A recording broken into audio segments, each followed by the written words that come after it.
It's a general principle of journalism to give both sides of an issue an opportunity to be heard.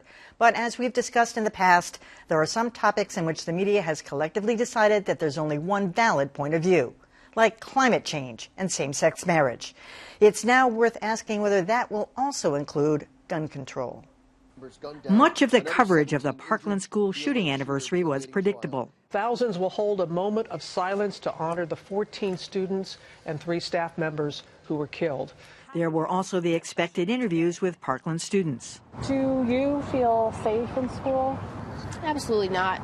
It's just very uncomfortable. But much of the coverage also focused on student activists that emerged from the shooting. Robin, those students have not stopped. They've made this their mission. And that mission has been stronger gun control. They say their fight for limiting access to guns will never stop. You have not seen The Last of Us. Students protested in New Jersey, California, and in front of the White House. We want to take action now, and we don't want it to be us. But for all the coverage this past year, one perspective that we've been hearing less of is this. They don't call a truck an assault truck when someone runs over a whole bunch of people on the West Side Highway. And when it comes to the National Rifle Association, they've been much less visible than they were after other mass shootings like Sandy Hook. The only thing that stops a bad guy with a gun is a good guy with a gun. Even if there's a growing consensus within newsrooms that there's only one perspective on gun control, it doesn't address the real question. The activism that we're seeing from these young people, is there any chance that it's going to lead to any real change, Dan, when it comes to legislation? That remains to be seen. Well, I think the big thing that's really changed here is that journalists and newsrooms, maybe I don't know if they've talked about it or not, have sort of decided that there's a false equivalency here. Every time running out to get, Wayne LaPierre or one of those guys, when it's really about us, the sensibility surrounding what kind of guns you can buy, how you can buy them, what kind of limits should be placed on people with mental health issues and that kind of thing. So running out and getting sound bites with people who just, say owning guns is a right in America, everybody knows that. So that's, to me, what has really changed. I also think that the NRA has maybe marginalized itself a little bit, and I think they've done that through their foray into that NRA TV thing that we've talked about before. Well, they'll run these very incendiary spots, which aren't really connected to gun control at all, but are sort of about broader culture war issues with Dana Loesch and other people. At times, to me, looking like they're fomenting violence in the United States, like they want another civil war. The NRA has also been under a microscope for foreign sources of funding and their ties to some, dubious characters in Russia. So I think that maybe they're less credible. People aren't going to them as much. One point I would push back on in that piece.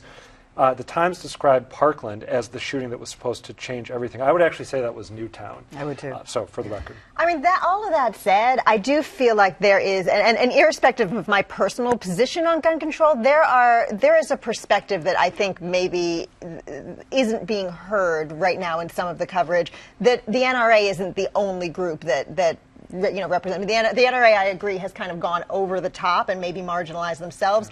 However, there are plenty of people, and I knew a lot of them when I worked and reported in Louisiana, who are in favor of guns and maybe and maybe some sensible gun restrictions. There are people who are pushing a public health agenda. There are the real solutions-based people, and I'm not sure we're hearing that in the post-Parkland coverage. We're just hearing the kind of, oh, horrible, woe is us.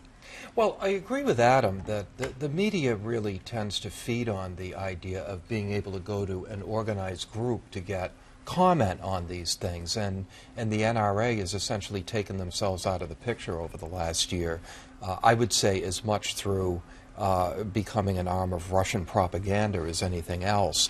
But, I'm not sure that this has been as completely one-sided as you say. There was a very good story in the Washington Post the other day about 2 mothers in the Parkland. Oh, yes. And one of them is very pro-gun control. The other one is rather anti-gun control. And it was kind of telling the story about how they'd had a bit of a falling out, and it was an interesting story.